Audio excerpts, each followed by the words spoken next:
Hello guys, today we are going to be doing a showcase of one of my teams this time.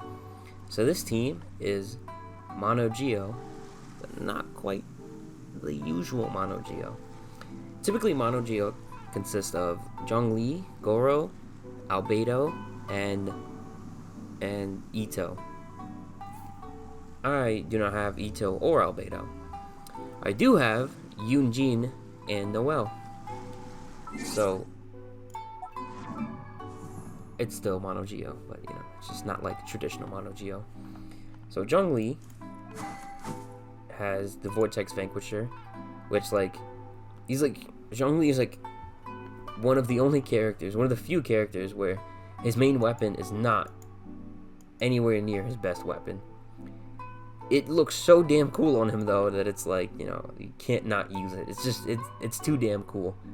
If you have it and you don't play it on your Zhongli because you have Staff of Homa or something, that is very understandable. But you're not cool, you just gotta know that. On him we have a 4-piece Middle set for the little bonus that you get when his elemental skill hits an enemy while he's off the field. You get a little attack bonus. It increases shield strength, so his shield is nuts. I have him at C2 because I love going into co-op games and dropping his burst, doing very little damage, but putting a shield on everyone. That's always very nice. Oh crap, I don't remember maxing out him. What? I never crowned his skill? That's why. I won't go into too much detail for every character. We'd be here for way too long. But his main role is to just hold down his skill, put a very strong shield up, and get his pillars out so that they start hitting the enemies and start buffing them a little bit. Start buffing the team a little bit. And his burst is nice too, again, freezing everyone every now and then, so they don't, they stay still, so not so damn annoying, running around, moving about, and all this nonsense. Next up, we have Gorou. Gorou's running the Favonius Warbow. One of the main issues with an all Geo team is that their burst build up is so slow. I don't know what it is. Geos are they're slow as rocks. So having the Favonius Warbow at refinement 5, and as well as a crit rate hat. So he's got a decent amount of crit rate if I remember correctly. Yeah, 39, very decent. No, 39's better than nothing. It's better than 12. It comes up pretty often. It's 100% of crit rates. So, or crit rates have 100% of a chance to drop the particles. So you can just fire a couple of shots if his skill doesn't trigger it, and then you see him come up and then you switch out whatever. So he has that for his energy recharge as well as for the particles. And then we have 4-piece Opulent Dreams, which gives a bunch of Geo and defense, and his set's he's all based off Geo and defense. At C6, he gives additional crit damage and Geo damage, and he's just so much good stuff. I don't think I have to go over all of his constellations. One of them heals this one heals by a little bit, and then he gets all this other stuff. His talents 777 across the board. All party members defense. So the main gimmick of Gorou is to just increase defense and Geo damage by wondrous amounts. And with the Favonius Warbow, he can actually be a little bit of a battery to build up energy recharge for everyone. Because what you can do is you can hit his skill, and then if that doesn't get a crit, then you can use his burst, and if that doesn't get a crit, you can just do a couple of attacks. You're bound to get a crit in a couple of hits. You're not gonna be on him for 3 minutes trying to get a crit. And then you switch off to whoever needs the particles. Sometimes you need it for Noelle, sometimes you need it for Zhongli if you want that burst. So you just switch it out. and he's gonna buff all of them with his skill. I should say skill. So depending on how many Geo characters you have, you get these bonuses. So you get defense, increased resistance to interruption. Doesn't really matter because we're always gonna have Zhongli shield and crystallized shields. If we're fighting an enemy with an element, but that you're almost always gonna have crystallized shields. You don't have to worry about that. And then I think his burst is the same thing, just this is on a set little area, and his burst follows you around, whatever the case was. Next up we have Yunjin. Now the reason why we play Yunjin instead of Albedo is because we don't have Albedo, and also she fits the last role in a very nice way. So Yunjin's gimmick is that she buffs normal attack damage. So yeah, normal attack speed and crystallization. I didn't know she had that. Is it here? Yeah, you're right. Normal attack damage, normal attack speed, and she has a counter too. The counter comes in handy every now and then, but it's not too important. But yeah, when normal attack damage is dealt, bonus damage will be dealt based on Eugene's current defense. So we have all these buffs to increase her defense, and then it increases whoever normal attack she's going to be boosting on top of that. True to oneself, that's a great name. And Eugene's attack, yeah, that's counter stuff. And then the flags, yeah, Eugene's defense and elemental types. This one we don't really get because we have all Geos. So it's weird that Gorou's all defense, all Geos, but she's not because she's more generic. She's for normal attack. So it doesn't really. We miss out on that, but whatever. We get so much more from Gorou, and she plays the same role as Gorou actually, where she has a Favonius Lance in Refinement 5, and it's the exact same story. You get a couple of hits in, get some energy particles, and everyone's burst is almost always up. It's so quick to build up burst because of her energy recharge, Gorou's energy recharge, triggering the crit hit, getting the particles, switching out to another character, grabbing up those particles, eating them up for lunch, and then just building up your burst. And the main man of the team, Noelle.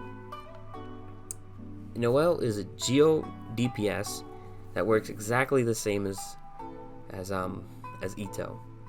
Though instead of charge attacks, I kind of focused on normal attacks because Yunjin doesn't buff charge attacks, just normal attacks. But she works the same way with normal attacks, charge attacks, whatever. So it's fine, it doesn't matter. So for her weapon, we have the Red Horn Stone Thresher, which increases defense and increases normal and charge attack damage by her defense. And she has quite a bit of defense, not including the buff she gets from these guys. For her artifact set, believe it or not, she has Opulent Dreams. Oh, I should go over her ratio. Her ratio, 42, we're going in. 50, which means we got no crit damage, which is another kind of luck, you know what I mean? And then 55 to 13. And then with Gorou's, I believe plus 40%, you get 253. She doesn't hit for nothing, man. I've hit over 60k. I think my highest was 66k on a normal attack. Just her burst normal attack, I should say, with all the buff stuff. So we have our Opulent Dreams on her because it increases defense and geo damage. It's just too good not to. I was thinking about switching Yunjin or Gorou to Noblesse Oblige, so we get an extra buff on top of their the 4-piece Noblesse buff for attack. But I didn't think that was too necessary. I don't know if I'd be missing out from not having the defense and geo boost for their respective skills. So if you guys do know, let me know down in the comments. I would love to hear some theory crafting if I can improve this team, because this is one of my favorite teams. Now Noelle's constellations are pretty damn good, but she gets really, really good when you get C6. So charge attack does more damage and consumes less stamina Like I said, we focus on normal attack. You can do whatever you want. I won't stop you. And then if her shield is broken, it does a crazy amount of damage, 400%, and like I've hit for some wild numbers on just her shield breaking, which is so fun to see. And then her C6, which is her most important constellation, is she gets her burst does more damage based off of her defense, and whenever you defeat an opponent with it while it's up, it increases the duration of it.